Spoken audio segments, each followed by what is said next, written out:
Before we begin to explore the possibilities of bringing a character or object to life, let's review the brief but dynamic history of animation. We can probably begin all the way back to the caveman paintings in northern Spain around 16,000 years ago. Notice the multiple legs on this animal. The cave dweller noticed the movement and tried to depict it with this still image. In Egypt around 2,000 years ago, some enterprising artists drew what we would now call key frames in an effort to show movement over a period of time. By the 11th century, that's 900 years ago, in Japan stories were recorded on long scrolls. These scrolls included both pictures and text. These might have been called the first graphic novels, or in animation terms they could be called storyboards. 600 years ago, Leonardo da Vinci was laying the groundwork for our basic animation skills. That is, the basic human proportions and our movement capabilities. Let's jump ahead to the invention of film, for without a recording material, animation would not be possible. One of the first experiments that would lead to the magic of motion picture presentations was Frenchman Paul Roget's 1823 effort. On a stick, he mounted a disc. On one side of it, he painted a bird, and on the other side, he painted a cage. By putting his hands together with the top of the stick between them, he would rub his hands together. This would spin the stick clockwise and counterclockwise. This action caused someone who was looking at the disc to see the bird appearing inside the cage. The reason for this was persistence of vision. Images in our retina don't instantly disappear. They linger for just a split second, so that images flashing in front of our eyes merge into one image. This is why motion pictures work. The persistence of vision effect now became an art form. One of the first to commercialize it was Joseph Plateau in his Phantasmascope. This device used two discs. The disc in the back had a series of drawings on it, what we would call an animation loop. The disc in front had thin vertical slits that were lined up with the drawings behind. When the discs were spun in unison, and someone was looking through the slits as they passed by their eyes, they saw a continuously moving animated scene. The same effect was achieved by placing the artwork inside a drum and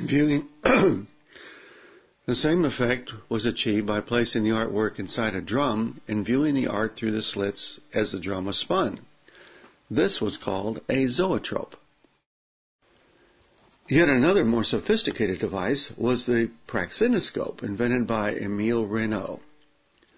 This was an advancement to the zoetrope by changing the slits to mirrors. By turning the crank, the artwork and mirrors would spin. When someone was looking at the mirrors, the artwork would seem to animate. Unfortunately, the invention of celluloid film, as applied to motion pictures, was just around the corner and put Émile out of business. Putting photosensitive emulsion onto glass had been around for quite a while. Reverend Hannibal Goodwin invented a process of putting the emulsion onto flexible plastic called celluloid nitrate. He did this to make it easier for him to take his Bible study lectures on the road without breakage. There were many experiments along the way to apply Goodwin's emulsion on film process to create motion pictures. By 1893, Thomas Edison designed a way to package motion pictures into a commercial presentation device called a Nickelodeon. The next step was to figure out a way to project the movie so many people could see it at the same time. The first practical device was the cinematograph. It had two parts. One was the camera, which also was the projector, and a big light source. In operation, the film was exposed with the camera, then processed, then the film was put back into the camera. A door in the back of the camera was opened, and the light was shown through. The light went through the processed film, out through the lens, and projected on a screen. Now with the basics of recording sequential drawings and projecting them to an audience, the stage was set for creating animated films as we know them today. The first experiment with film animation was Stuart Blackton. He created a short film that looked like an animated Chalk Talk. In 1908, Emil Cole created a series of films that showed little scenes that morphed into various shapes. Newspaper cartoonist Winsor McCay was the first to take a pre-sold image, which was his own newspaper creation, Little Nemo, and make a short film. The film was shown during his vaudeville stage act to the amazement of the audience. Winsor McCay's real contribution to animation was Gertie the Dinosaur in 1914. With this little film, McCay is given international credit for creating the first character animation. The birth of Gertie heralds the beginning of an entire new industry, animation film production. With the audience success of Gertie, 3 major studios were formed. All 3 used the approach of incorporating pre-sold characters for their films. The rush to capitalize on this new medium caused a talent rating situation among the producers. It was good for the talent, but expensive for the studios. After several years of wowing the audiences, cartoons began to decline. The novelty of having a drawing come to life was wearing off. Studios thought it was because of technical issues and took several corrective measures. However, the real problem was story, or the lack of. Cartoons were simply a string of silly gags, and the audience was tired of seeing them. Enter Walt Disney. In 1925, this young man from the Midwest left his job as an artist at the Film Ad Company to begin his journey to world-class entertainer. After his success with the Alice in Cartoonland series, he moved to Los Angeles. The road was not as smooth as he would have liked. He created and lost the Oswald the Lucky Rabbit series in a bitter legal battle, but made a triumphant return with Mickey Mouse and the first successful sound cartoon, Mickey's Steamboat Willie. There were very few other studios at the time, including Disney's biggest competitor, Max Fleischer. Max Fleischer began before Disney with his Coco the Clown, starring in his Out of the Inkwell series. He later created Betty Boop and Popeye. Max also invented rotoscoping. That's a technique of filming live actors and using the frames to trace lifelike actions for cartoon characters. This is still used today. The CG software Maya calls it Roto. The motion picture business, of which animation is a part, was becoming a huge industry. However, some members of the audience were not completely enamored with some of the film's content and demanded government control. In 1934, the Hays Commission published the Motion Picture Censor Code. The effect on animation was that Fleischer's studio, based in New York, had to stop making cartoons about drunks, prostitutes, and other off-color topics. Disney, from the Midwest and now in L.A., had to eliminate the outhouse humor and oversized cow-eater jokes. Max Fleischer was hit the hardest. He had to fire his biggest star, Betty Boop. Disney just went on his merry way. Max did find a replacement for Betty in the character of Popeye. Up until the Motion Picture Code, movie entertainment was basically for adults.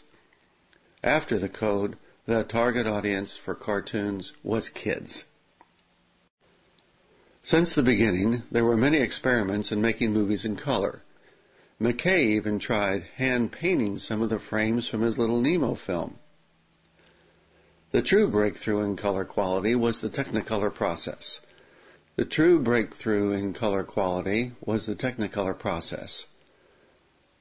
prove that it worked, Technicolor offered Disney the opportunity to make the first full-color cartoon. Disney accepted the challenge with a stipulation that he could have exclusive rights to the Technicolor process for 3 years. Needless to say, Fleischer was really upset with that deal. Because the exhibitors, that's the theaters, demanded an evening's worth of entertainment that included a newsreel, a short documentary, a feature film, and a cartoon, there were studios coming online with very successful characters. One day, Disney woke up to the fact that no one actually paid to see a cartoon. It was just part of the entertainment package, not the real reason folks went to the movies. So we decided to break out of the short cartoon production and create the first animated feature film. Much to everyone's amazement, Snow White was a complete success. The technology of television was fast becoming a household appliance.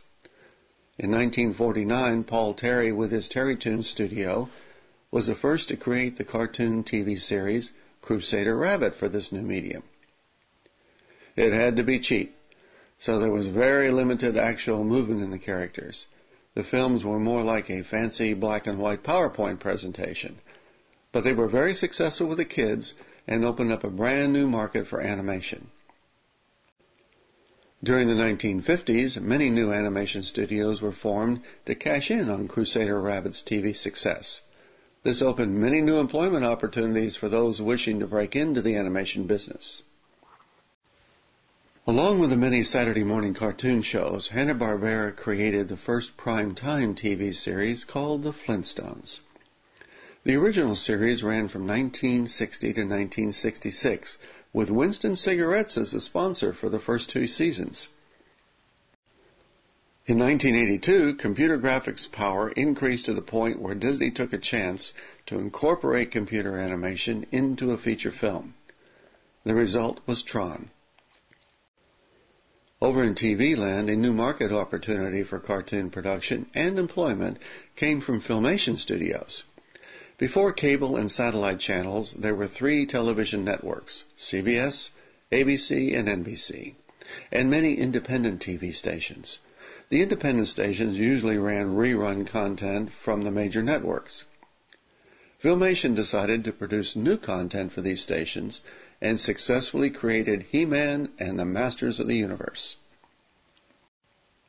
The first feature film character animation was the little scene in the 1985 Young Sherlock Holmes, where a character in a stained glass window jumps out and scares the church's priest. A curious film called Who Framed Roger Rabbit emerged from Disney in 1989. It incorporated live action and 2D animation, much like other Disney films. But this was the first time that an animated film was marketed to kids and adults. After some very successful short films, including an Oscar for Tin Toy, Pixar produced the first totally computer animated feature film, Toy Story, in 1985. This launched yet another business and employment opportunity for animation. 3D films have been around for years, but there were many problems with film presentations. Today, with the stabilization of digital projection systems, it makes it possible to create stereo 3D films that do not tear your eyeballs out of your head. The first totally stereo 3D animated film to use digital projection was The Polar Express. The first totally stereo 3D animated film to use digital projection was The Polar Express. This box office success has launched a wave of 3D films into our entertainment experience.